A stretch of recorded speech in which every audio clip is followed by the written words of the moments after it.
Hello listeners and welcome to Plugged In, the energy news podcast from Montel, where we bring the latest news, issues and changes happening in the energy sector. Paying consumers to use electricity is becoming increasingly common in wholesale power markets across Europe. On particularly sunny or windy days, electricity prices can fall below zero, meaning generators have to curtail production or effectively pay consumers to take power off the grid. From Germany and the Netherlands to France and Spain, these negative pricing incidents are becoming more frequent, deeper, and increasingly controversial, at least much more politicized.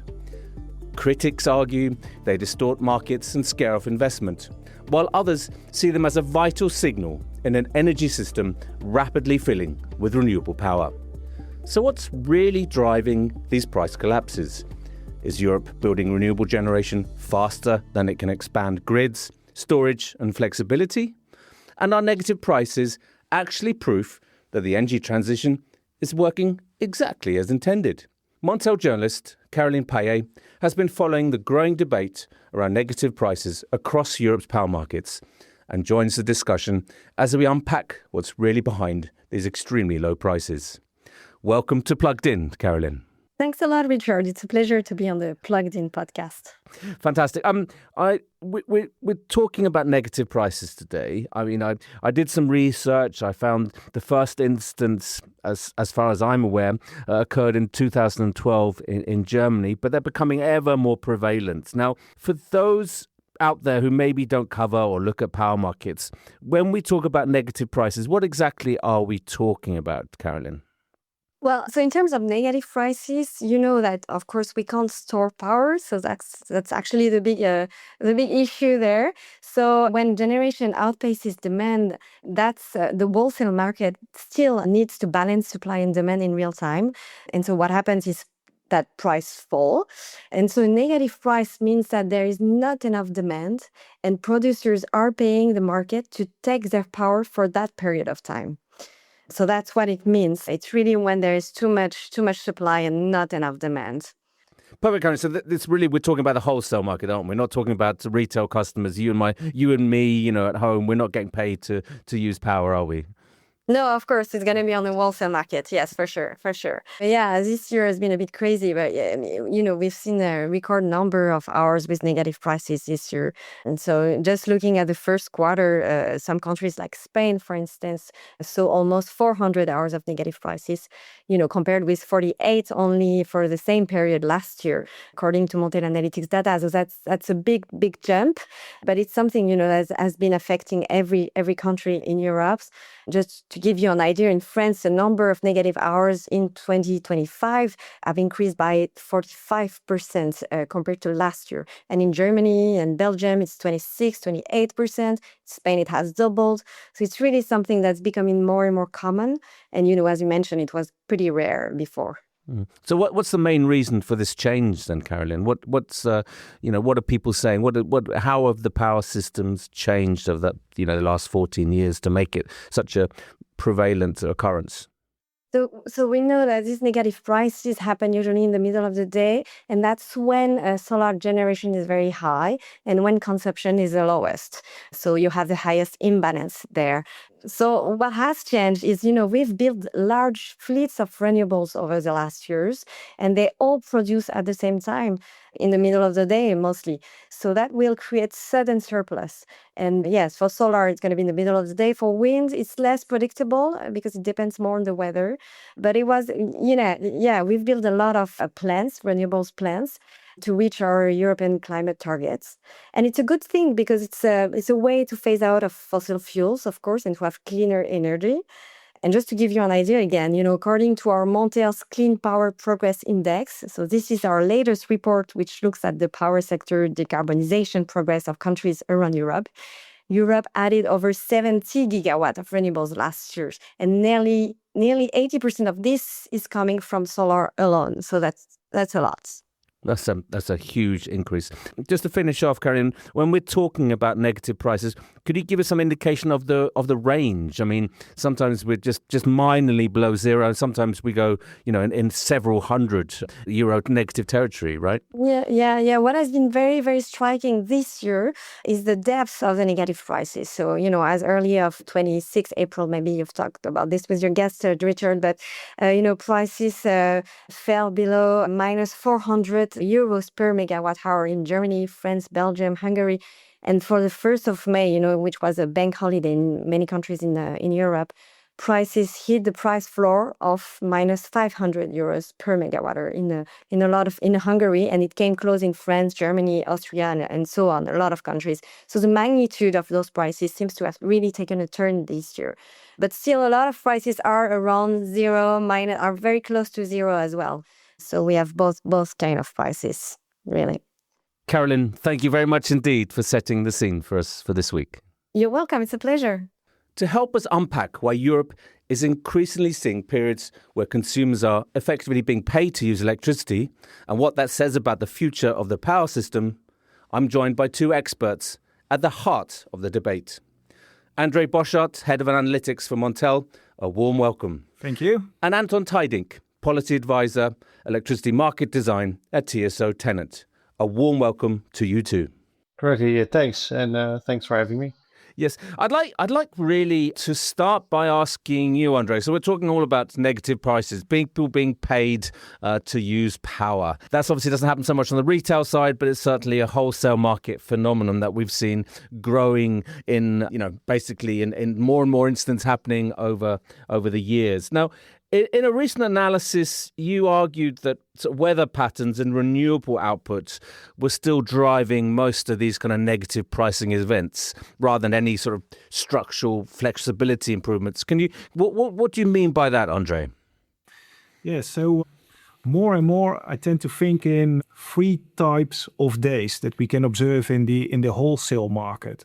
So where in the past all the electricity, let's say, was produced by fossil fuel generation, and the prices were determined by those fossil fuel generations, we observe more and more days where if the sun is shining, we see, let's say, low prices and negative prices. So I call that the mixed days. But we also observe days in the wholesale markets where fossil fuel generation is not needed anymore, and that it's completely driven by renewables. There are some countries standing out in that. So, for example, the Nordics, where we see a lot of low prices because of hydro, but also more to the south in Spain, we see more and more days where fossil fuel generation is not determining the prices anymore. What markets in Europe are currently experiencing the biggest shift in pricing behavior that you're noticing, Andre? Yeah, it's typically, if we start with the Nordics, then it was Finland because they built a huge nuclear power plant and that resulted in lots of negative prices. And then we see more like the CWE area, Germany, Netherlands, Belgium, and France and Spain have a high number of low and negative prices. So Anton, why are some countries, in recent weeks we've seen levels of minus 500. Why are we seeing these kind of prices in some countries but not in others? So I think it has mostly to do with sort of the amount of renewable capacity that is installed. Once you go above certain thresholds, above your sort of your regular load during the day, in case of solar, then at some point you need a trigger in the market to also reduce your renewable output. And I think in these negative priced hours, these are moments where you sort of reach the tipping point of where you start to have excess power compared to your demand. And since we need to have a balanced system, there needs to be a strong incentive then also to reduce the demand, to reduce the generation or increase the demand. And since there is an increase in demand flexibility, but that's not that big, so you need to get that flexibility from your generating assets. And in the old system, with a lot of gas-fired power plants, that was just a default there. these gas plants, they were controlled and were effectively operated on these prices. But now, at times of high renewable power, we also need renewable power to sort of balance the supply and demand on the system. So we'll come back to the demand flexibility later, I think, Anton. But this is basically, you're saying negative prices are no bad thing because they're providing the market with a signal to stop producing. Is that right? Oh, yeah. I'm not very happy to discuss it. Is it bad or good? But I find it a very fascinating phenomena to look at, and I think it shows we are moving towards the edges of the system. But what I find fascinating is that we have done some research where we really see markets adapting to these situations. So it feels a bit non-intuitive to have negative prices, but if we dive a bit more into the drivers for this, it is also very logical that it happens. And I think as at least for a very long time in the transition, we will experience this phenomena, but that doesn't mean there aren't any developments. No, that's very interesting. I mean, what's your take here, Andre? I mean, negative prices come in for a lot of criticism? You know, they're scaring away investors. Even the energy minister in Germany, Katarina Reiche, came out recently and criticized this phenomenon. What's your take? Is it, a natural signal to the market to stop produce, or is it something more than that? I think it's definitely a signal that needs change. So in essence, the negative prices, we could say that electricity now is waste. You have to pay to get rid of it. But it does trigger a lot of installations to change. So where we think about must-run production, wind and solar, but maybe also a nuclear power plant or any other waste power plant, for example, they would always produce. Well, with these kind of price signals, they would start curtailing wind and solar. We already observe that's happening a lot at the moment. But even I can imagine that discussions on nuclear plants will arise like, maybe we should make them more flexible, and other must-run facilities as well. So that will definitely help and is needed to install more renewables in the end. So, I mean, but Andre, why, for example, we've seen a spate of negative prices across Europe recently, but not in others. What's the reason for that? You're talking about must run, or is this something that, under some subsidy schemes, they just run regardless of the price? Is that the reason why you've seen that? Yeah, I always like to look at the fuel mix itself and what Anton already said. So, and what we have seen with the huge amount of negative price in the CWE area is that the whole area had a huge surplus. So where normally you could export to a country and help each other, that was not the case at all. And for example, in GB, we never observe a lot of negative prices. But that is because there's not enough solar, let's say, to really get to low levels. So where gas production still needs to produce. I also know that in Greece, a subsidy is not granted if prices are negative. So parties start to curtail already earlier. And also, the balance in Italy, for example, is still as such that you don't need to curtail. So it's really depending country by country. If you really reach that tipping point that you can't export the excess production anymore. Absolutely. So it's a combination of the fuel mix, interconnectivity, and also then in terms of the subsidy schemes and how they are run. And Anton, but would it be fair to say that Europe has added far more renewable generation than it has expanded, and grids and flexibility, storage just haven't kept up? I a bit weird to say, but there's a lot of nuance, I think, to that. Of course, in hindsight, you could argue that the build out of grids is a bit late. Might be true, but I think still there's a lot going on there as well. But it's a fact that you can build renewables, especially solar, much faster than you can build out the grid. Question is also to what extent that is a problem. For a very long time, we've built renewables in this sort of produce and forget state where we consider them must run, but they are perfectly controllable. I would definitely argue that renewables are a super well controllable source. And I think we see that more and more happening, and we should expand that more as well. So if we look at the value of power when there's an abundance of renewables, it's very low. So it would be my stance that for grid build out or the issues where we might not always be able to transport the power shouldn't, from an economic perspective, not be a very big issue.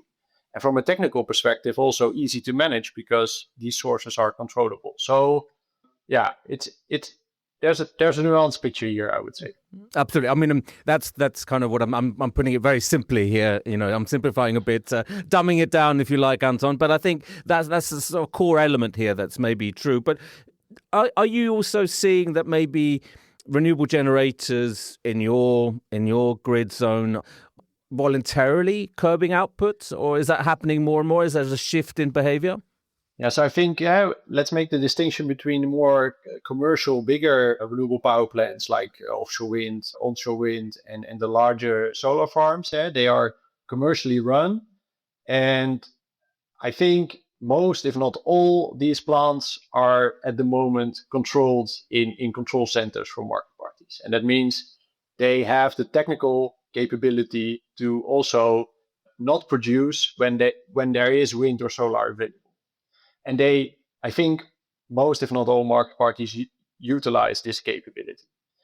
Then there's another big source, and that's pretty big in the Netherlands. I think almost 2/3 of our installed solar capacity is at household or company level, where there's no control over the solar power. Although some dynamic pricing suppliers are working on achieving this capability, but that's much harder.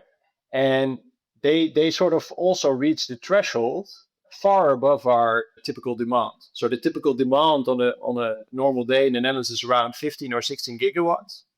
But I think the installed capacity in these distribution grids on smaller connections is already over the 20 gigawatts. So that means if it would all produce, which it doesn't, because there's a lot of leveling out, not everything is laid down south, but still, it shows that it's surpassing way above the normal demand threshold. And then the Netherlands is lucky to have around 8 gigawatts of export capacity. If you add that all up, it's reaching the tipping point, and it's not only solar in the system. We still need to create system stability, also thermal power plants. So if you add it all up, it reaches sort of the tipping point where it starts to become an issue that also these smaller connected renewables are not controllable.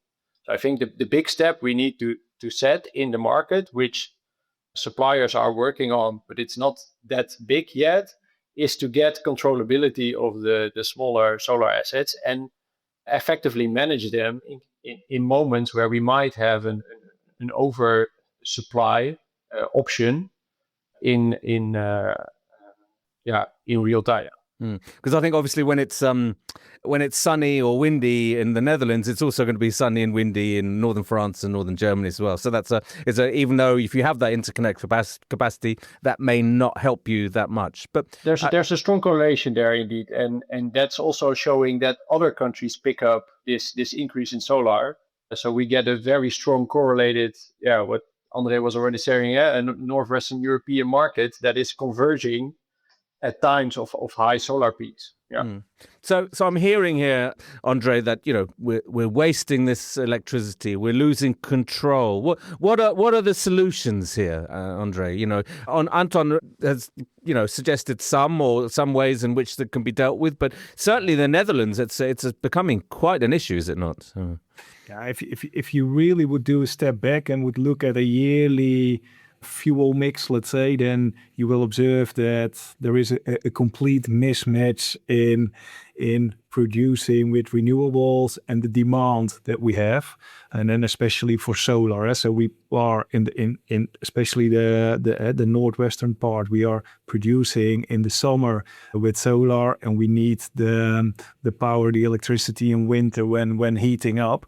So in that sense, if you really want to solve it and want to be net zero with emissions, you need to transport, let's say, the solar from the summer to the winter. So, and at the moment, there are no real solutions to that, especially. Yeah, exactly. You would need seasonal storage if you look at gas. That would be the ultimate dream if we think about the climate.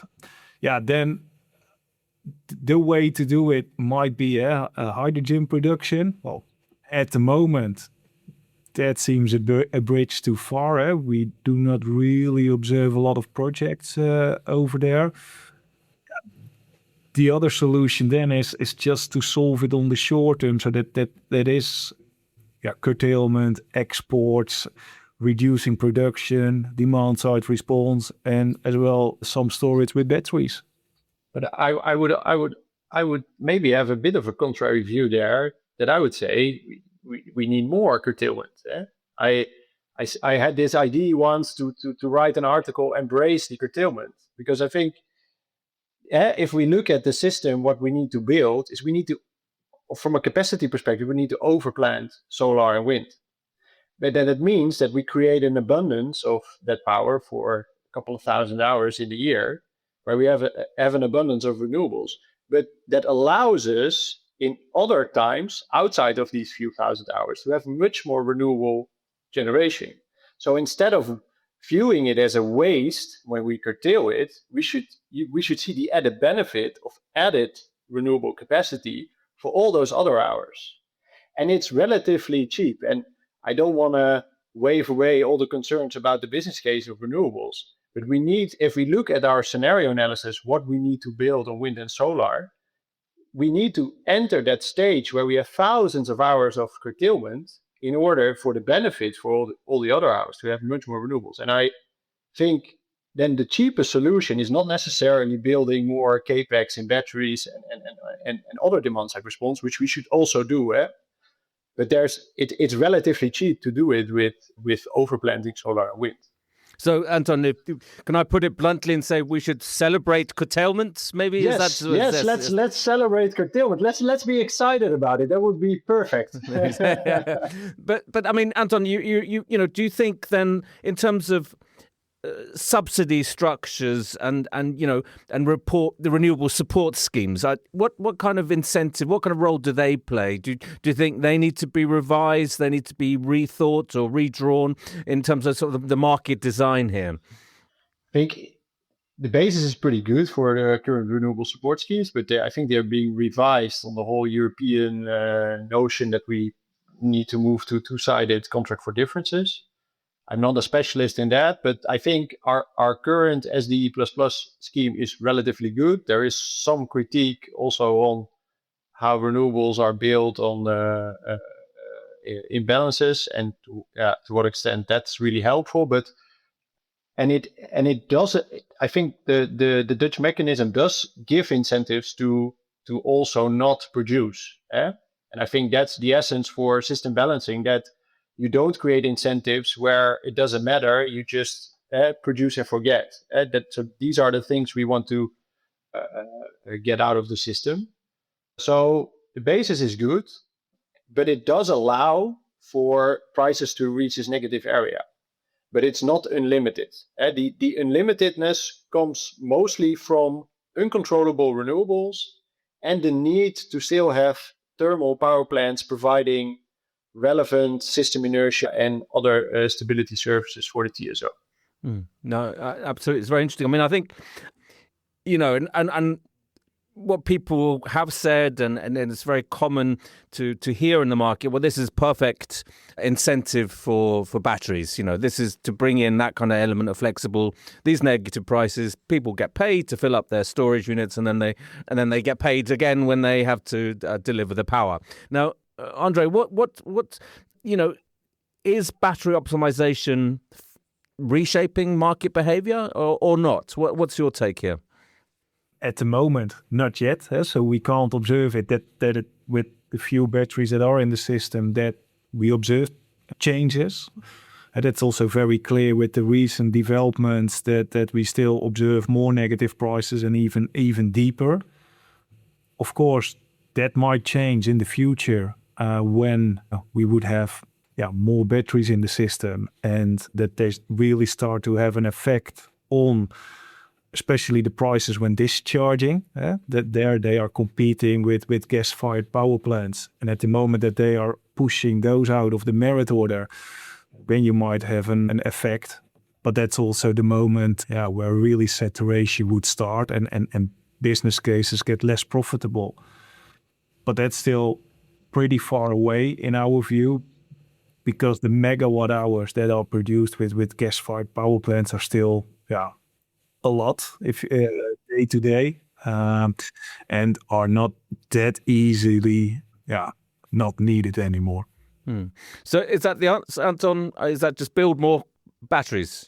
Build up the battery capacity. Is that one solution? I think adding battery capacity will definitely help. If there would be some sort of merit order or flex, I would definitely say flex renewables first, and then at some point you reach an amount of energy volume where it becomes beneficial to also shift demand, build batteries. In a very late stage, at least in my opinion, you can think of maybe doing that with hydrogen or stuff like that. But there's so much more low-hanging fruit below that, which could be economically viable much sooner, which I think we should definitely aim for. Yeah. Mm-hmm. So, Andre, where are the growth areas in terms of geographies for batteries? Are you seeing them? Where are the key markets for battery operators? If we just look at the fuel mix, then Eastern and Southeastern Europe are the places to be, because purely out of the fuel mix. In general, we observe good conditions also with solar. So we see a lot of days that are interesting for batteries, but also they compete with discharging with an older fleet of power plants, where in general, because of the older fleet of the power plants, the prices in the evening peaks and in the morning peaks are higher. So and that's where you benefit most as a battery with discharging in those peaks. So definitely those areas.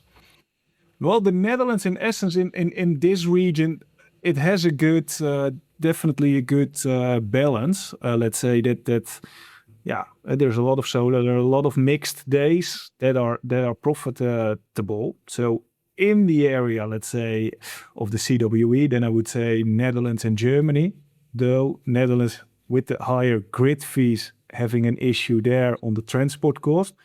Just purely looking at energy prices, then Netherlands is also a very good area. And for example, if you look more like south, Spain, there are so many days that let's say the peak prices are also very low because of renewables.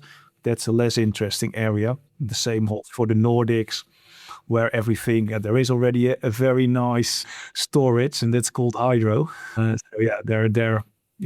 I would not compete with a battery. But you'd in those areas you'd co-locate batteries with solar or with wind, or maybe all three. Yeah, that's what we observe a lot. That batteries are put in what we call it like a closed distribution grid. So together with wind, solar, or a combination of. And I think there's also this not so visible trend that we build a lot of batteries co-located with demand, but not necessarily for power trading benefits, but to solve the fact that a lot of consumers can't get a bigger grid connection, and then the battery is a relevant and a marketable investment. Just considering the fact that you can do more then. It's still expensive, but that doesn't allow you a lot of options to trade, because you have a limited grid connection, but then the business case is different, so to say. I mean, so Anton, would you expect then, or how important do you think batteries will become over the next 5 years in reducing these instances of negative prices? So it's not necessarily going to reduce negative prices, but it's going to at least, if you have batteries in the system, they will definitely limit the effect or the depth of the negative prices. But it's not the only solution. And on top of that, I think there's a strong business case for batteries to not necessarily trade, but to solve issues around congestion more. But batteries are in that regard very important. And I also, and Andre mentioned that, the high grid tariffs, we are partly responsible for that. But I also think, a bit contrary to what the storage sector is saying, is the high grid tariffs does provide an incentive for co-location, either on the consumer side or the producer side. And I think from a systems allocation perspective, that is the right incentive to push batteries in the right location, although there's never a right location for all situations, but it's at least providing a good incentive there. So if batteries could, in some ways help to limit curtailment, Andreas, but is there a case for saying that they could increase congestion if not placed correctly? Yes, potentially yes. So in general, we would say that batteries help to reduce congestion, because if we think about it, when renewable penetration is very high, prices are low and batteries want to charge, so that has a good effect.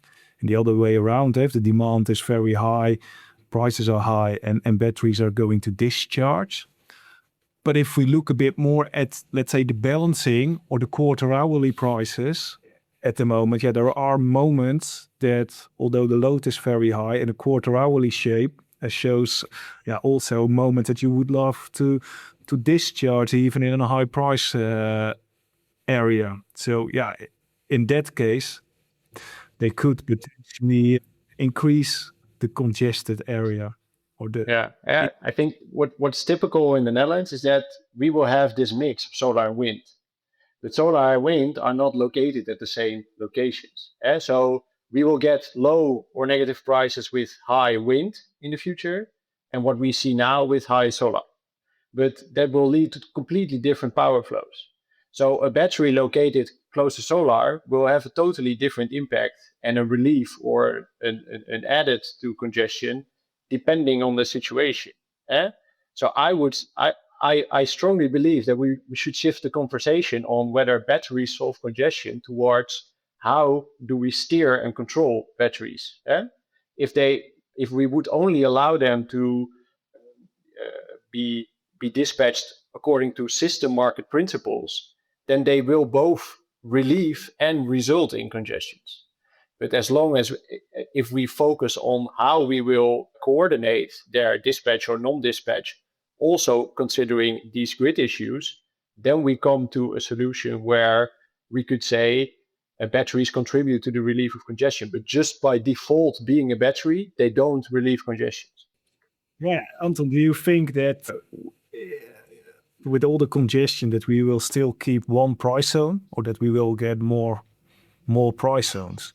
In the Netherlands? There's Netherlands and particularly Europe as well. There's a diversified debate on that.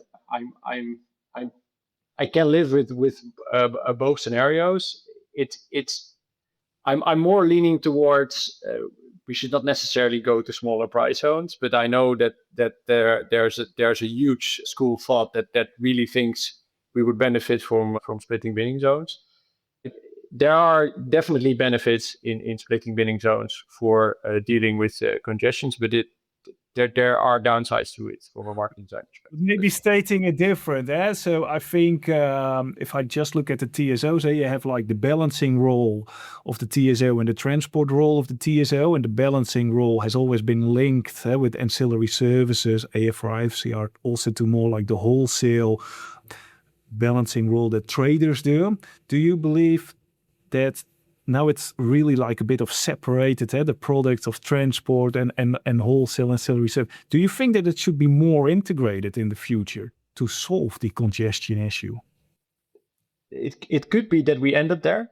Then we think more nodal concepts, where you try to optimize transport capacity more with wholesale trading. I'm not discarding it. It's a nice idea, but I think we have this path dependency of a binning zones European market, and our issues around congestion are, first of all, multifold. The congestion issues on the regional grids have a different character than the congestions on the high voltage grid. So that's already an issue. You can't solve both with the nodal market, I believe. And we, like I said, we have this path dependency, and we have the issues on congestion now. And the set of solutions we try to implement now, which should materialize now and in the coming years, should already cover that in order to have a stable grid. So a full change to nodal and optimizing this from the more engineering perspective, logical choice is going to require such a high implementation time that I doubt whether it's still necessary if we succeed in the getting the right set of solutions that we need already in the next 5 to 10 years, or in certain locations even already. And I think, I'm sorry to interrupt there, Anton. I think that's absolutely crucial. And also that debate is very, very political, isn't it? Price zones dividing into smaller price zones, nodal pricing. We've seen it happen in Germany, in the UK, and eventually, the politicians decide on the bigger price zones for whatever reason or for several reasons. But our final question, gentlemen. So, Andre, if I can start with you. So by, let's say, 2032, will we still be seeing the same amount of negative prices? If I would say that if it's negative or zero, so let's also include the zeros in this discussion, then I will guarantee that there will be more low prices than we currently observe, because we will continue to increase the renewable production, especially also in Netherlands with all the offshore wind plants. So we will also get more low prices from those. So low prices, definitely a yes. Yes, okay. And over to you, Anton. What's your view here? Yeah, I think we will have structurally negative prices, but I think what's happening behind the negative prices, or the volumes of renewables offered, will definitely increase more. And I think that will be a good thing. So yeah, it's going to be a bumpy ride, but I think in general it's not necessarily a bad thing.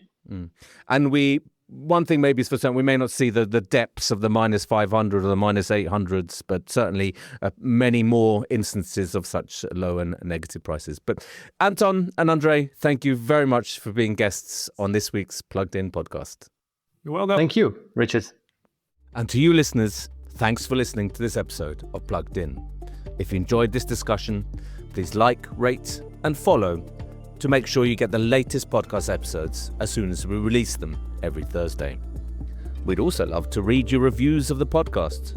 It helps us to keep up to date with what you, our listeners, think of the podcast and what content you want to receive more of. Finally, you can head to montelnews.com for more news and analysis from our team of journalists across Europe and beyond.